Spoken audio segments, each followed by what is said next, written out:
તો મોરબીમાં રિસોર્ટ જુગારધામ તોડકાણ કરવામાં આવ્યું છે। તેમાં જે કેસ છે તેમાં એસએમસીની ટીમે પીઆઈ વાય કે ગોહિલની ધરપકડ કરી છે। તોડકાણના કેસ બાદ પીઆઈ ગોહિલ ફરાર હતા। પોલીસે 30 દિવસમાં હાજર થવા ફરમાન જાહેર કર્યું હતું। કોન્સ્ટેબલ મહિપતસિંહ સોલંકી સામે પણ ફરિયાદ થઈ હતી। લાખોનો તોડ કર્યાનો કેસ ટંકારા પોલીસમાં નોંધાયો હતો। જગદીશ અમારી સાથે જોડાઈ ગયા। જગદીશ, પહેલા પીઆઈ ફરાર થઈ ગયા હતા અને હવે હાજર થયા છે। તેમની જે ફરમાન જાહેર કરવામાં આવ્યું હતું ત્યારે શું વધુ વિગતો સામે આવી છે આ કેસમાં?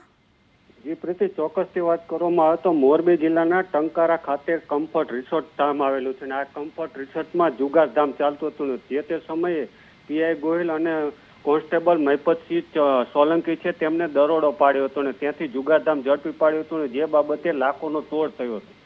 આ લાખોનો તોડ થયા બાદ આ સમગ્ર મામલો પ્રકાશમાં આવ્યો હતો અને ત્યારબાદ ટંકારા પોલીસ મથકે આ બંને સામે ફરિયાદ નોંધાઈ હતી। સાથે જ એસએમસી દ્વારા તપાસ પણ કરવામાં આવી હતી અને કોર્ટ દ્વારા પણ તેમને ફરમાન કરવામાં આવ્યું હતું કે હાજર થઈ જાઓ, પરંતુ હાજર થયા ન હતા। જે કેસની તપાસ લીંબડી ડીવાયએસપી વીવી રબારી ચલાવી રહ્યા છે, પરંતુ ઘણા લાંબા સમય બાદ જે મહિપતસિંહ સોલંકી છે તેઓ કોર્ટમાં હાજર થયા હતા અને ત્યારબાદ ગતકાલે પીઆઈ જે વાય કે ગોહિલ છે તેની એસએમસીની ટીમે ધરપકડ કરી છે અને આમ ઘણા લાંબા સમયથી જે કમ્ફર્ટ રિસોર્ટનો જુગારધામ તોડકાડ મામલો ચાલતો હતો અને તેમાં ઘણા લાંબા સમયથી ફરાર પીઆઈ વાય કે ગોહિલની એસએમસીએ ધરપકડ કરી છે।